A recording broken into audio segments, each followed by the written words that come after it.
AP డిఎస్సికి సంబంధించిన latest update చూసుకున్నట్లయితే మనకి ఏబిఎన్ న్యూస్ పేపర్లో నిన్న ఒక ఆర్టికల్ రావడం జరిగింది. టెట్ రాయకుండా అయితే డిఎస్సి ఎగ్జామ్ చాలామంది రాశారండి. వీళ్ళందరికీ కూడాను ఒక మెరిట్ లిస్ట్లో కూడా వీళ్ళ నేమ్స్ ఉన్న సెలక్షన్ లిస్ట్లో వీళ్ళ పేరున్న కూడాను వీళ్ళకి ఎగ్జామ్లో వీళ్ళు డిస్క్వాలిఫై అయిపోతారండి డాక్యుమెంట్ వెరిఫికేషన్ టైంలో. కాబట్టి వీళ్ళని అంత దూరం రానివ్వకంటేనే ఫస్ట్లోనే వీళ్ళు ఎలిమినేట్ చేసే పద్ధతిలో ఇప్పుడు ప్రజెంట్ అయితే మీ యొక్క టెట్ అనేది మీరు ఇచ్చారు కదా, మీ యొక్క హాల్ టికెట్ నెంబర్ వాళ్ళు టైప్ చేస్తున్నారు. చేసిన వెంటనే మన యొక్క రిజల్ట్ ఓపెన్ అవుతుందండి. ప్రజెంట్ అయితే మనకు ఓపెన్ అవ్వదు, వాళ్ళ సైట్లో చేస్తుంది కాబట్టి బిజీగా ఉంది కాబట్టి చెక్ చేసిన తర్వాత అక్కడ చాలామంది అయితే టెట్ మార్క్స్ అనేది పాపం పాయింట్లో కూడా చాలామంది యాడ్ చేయలేదు కదా, అది టెట్ అయితే అది యాడ్ చేసుకుంటుందండి, నో ప్రాబ్లం. ఒకవేళ ఎక్కువ వేస్తే తక్కువ చేస్తుంది. మనకు మర్చిపోయి ఏదేదో సంథింగ్ ఏవో రాయడం, కొందరు పాయింట్లు యాడ్ చేయడం ఫస్ట్లో జరిగింది కదా, వాళ్ళందరికైతే క్లారిటీగా చూస్తుంది కాబట్టి ఈ టైం టేకింగ్ ప్రాసెస్ కొద్దిగా తీసుకుంది, 1 or 2 days తీసుకుంది. నెక్స్ట్ గవర్నమెంట్ మొదట్లోనే ఈ డాక్యుమెంట్స్ అప్లోడ్ ఆప్షన్ ఇస్తే ఈ సమస్య అప్పుడే పరిష్కారం అయ్యేది. అయితే మన నుంచి కొన్ని విన్నపాలు వచ్చాయి వాళ్ళకి, ఏంటంటే ప్రాపర్ డాక్యుమెంట్స్ లేవు సార్ ప్లీజ్ అని మనం రిక్వెస్ట్ చేస్తే వాళ్ళు సరే మీరు అప్లై చేసుకోండి ఇన్ఫర్మేషన్, తర్వాత డాక్యుమెంట్ వెరిఫికేషన్ టైంలో అయితే డాక్యుమెంట్స్ ప్రాపర్గా ఒరిజినల్ అన్నీ కూడా చూపించాలని చెప్పేసారు, ఫస్టే చెప్పారు.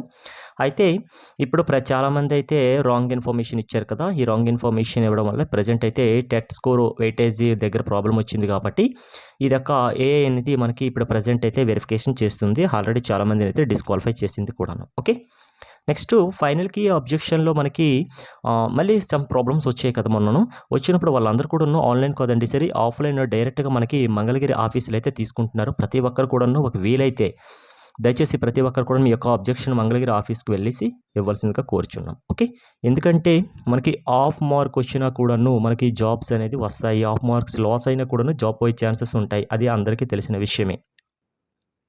అయితే ఈ యొక్క ఫైనల్కి అబ్జెక్షన్ గురించి అయితే మనకి ప్రజెంట్ అయితే కన్వీనర్గా అయితే పాజిటివ్గానే ఆలోచిస్తున్నారండి. మీ యొక్క అబ్జెక్షన్స్ అనేది మేము పై ఆఫీసర్కి చెప్పేసి మళ్ళీ ఫైనల్ రిజల్ట్కి అబ్జెక్షన్స్ ఇస్తారండి. మళ్ళీ కూడాను ఆ అబ్జెక్షన్ మళ్ళీ అప్పుడు చూసుకున్నప్పుడు మళ్ళీ మార్క్స్ యాడ్ అయ్యే ఛాన్సెస్ ఉంటుంది కాబట్టి పాజిటివ్గానే స్పందిస్తున్నారు కన్వీనర్ గారు. ఓకే, అయితే రిజల్ట్స్ అప్లోడ్ చేసి మనం రీసెంట్గా డిలీట్ చేశారండి, ఎందుకంటే టెస్టింగ్ చేస్తున్నారు. సేమ్ మనకి ఫస్ట్లో ఆ డిఎస్కి సంబంధించిన హాల్ టికెట్ రిలీజ్ విషయంలో కూడా సేమ్ ఇలా జరిగింది. ఆ నైట్ హాల్ టికెట్స్ రిలీజ్ చేశారు, సమ్ ప్రాబ్లమ్స్ ఇష్యూస్ రావడం వల్ల మళ్ళీ వెంటనే డిలీట్ చేసేశారు. కాబట్టి రిజల్ట్స్ అనేది కొద్ది రోజుల్లో వస్తేనే మనకు అర్థమైపోయింది. ఓకే, ఫైనల్ రిజల్ట్స్ విడుదలయ్యాక అభ్యంతరాలు కూడా మళ్ళీ స్వీకరిస్తారండి. ఓకే, మనకి కీస్కి అయితే అబ్జెక్షన్ ఎలా చేశారు, ఈ ఫైనల్ రిజల్ట్ కూడాను అభ్యంతరాలు స్వీకరిస్తారని అంటున్నారు. అయితే కోర్టు కేసులో ఒక మ్యాటర్ వచ్చిందండి, ఈ నార్మలైజేషన్ ప్రాసెస్ మీద అయితే కోర్టులో ఒక కేసు అనేది ఫైల్ చేయడం జరిగింది. అయితే మనకి గవర్నమెంట్కి అయితే 1 వీక్ అయితే వీళ్ళు ఛాన్స్ ఇచ్చారండి. 1 వీక్ అనేది గవర్నమెంట్ అనేది దీనికి సంబంధించిన ఇన్ఫర్మేషన్ అనేది కోర్టుకి ఇవ్వాలని కోరడం జరిగింది. ఓకే, అయితే ఈ కేసు నిలబడుతుందంటే ఇది 100% అనేది క్యాన్సిల్ అయిపోతుంది. ఓకే, నెక్స్ట్ నార్మలైజేషన్లో మెరిట్ లిస్ట్లో అన్యాయం జరగకుండా ముందు జాగ్రత్త పడుతున్న గవర్నమెంట్. ఓకే, మనకి నార్మలైజేషన్ ప్రాసెస్లో మనకి టెట్ వెయిటేజ్ చాలా ఇంపార్టెంట్ కాబట్టి అందుకే ఈ టెట్లో ఎంతమందికి ఒరిజినాలిటీ మార్క్స్ వచ్చాయనేది వాళ్ళు TET hall ticket number type చేసేసుకొని వాళ్ళే దగ్గర మన ఇన్ఫర్మేషన్ మొత్తం ఉంటుంది కాబట్టి చెక్ చేసుకొని అవునా కాదంత కూడా వాళ్ళే చెక్ చేసేసుకుంటున్నారు. ఓకే, నెక్స్ట్ వన్ ఈజ్ ఇక్కడ అయితే ప్రజెంట్ నార్మలైజేషన్లో అయితే ఈసారి ఎన్ని మార్కులు కలుస్తాయని చాలామందికి డౌట్ ఉందండి. మ్యాక్సిమం మనకి చూసుకోండి 2 or 3 మార్క్స్ మాత్రమే యాడ్ అయ్యే ఛాన్సెస్ ఉంటుంది.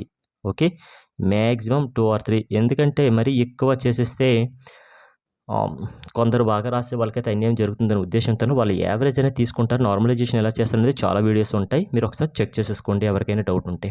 ఓకే, మ్యాక్సిమం 2 or 3 మార్క్స్ అండి, ఈ 2 లేదా 3 మార్కులు మనకు కలిసే ఛాన్సెస్ ఉంటాయి, ఇంకా తక్కువయ్యే ఛాన్సెస్ కూడా ఉంటాయి. ఓకే, ఎక్కువ ఛాన్సెస్ అయితే లేదండి, తక్కువ ఛాన్సెస్ అయితే ఉంది.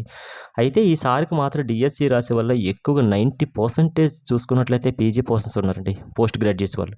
ఎంఏ చేసే వాళ్ళు అయితే 1.61 వరకు ఉన్నారు, ఎంఎస్సి చేసే వాళ్ళు అంటే మ్యాక్సిమం 1.09 lakhs ఉన్నారు, బీటెక్ వాళ్ళు అయితే 7.8 వరకు అయితే ఉన్నారు. ఓకే, అయితే ఇదంతా ఎందుకు చేస్తున్నారు అంటే బోధన నాణ్యత పెరిగే అవకాశం ఈసారి చాలా ఎక్కువగా ఉందండి. ఎస్జిటికి అయితే మనకు తెలుసు ఇంటర్ డిఈడి ఉండాలి, ఎస్సీకి అయితే డిగ్రీ బీఈడి స్టూడెంట్స్ అయితే ఎక్కువ ఉన్నారు. అయితే ఈసారి కాంపిటీషన్ కూడాను మనకి ఒక పోస్ట్కి 35 మెంబర్స్ లాగా ఉన్నారు. ఓకే, మరే 2 రోజుల్లో అయితే ఫలితాలు విడుదలయ్యే ఛాన్సెస్ ఉంటుంది. మనకు ఆల్రెడీగా విజయరామరావు గారు కన్వీనర్గా రావచ్చు, మనకి ఆగస్టు 15th లోపు అయితే రిజల్ట్ అనేది మనకి టోటల్‌గా అబ్జెక్షన్స్ ఇవన్నీ చెక్ చేసుకొని అన్నీ కూడా అయిపోతాయండి. ఆగస్టు మనకి 15థ్ లోపల అయిపోతాయి. ఆగస్టు 6 నుంచి అయితే డాక్యుమెంట్ వెరిఫికేషన్ స్టార్ట్ అయ్యి మనకి ఆగస్టు ఎండింగ్ కల్లా కూడా కంప్లీట్ చేస్తారండి.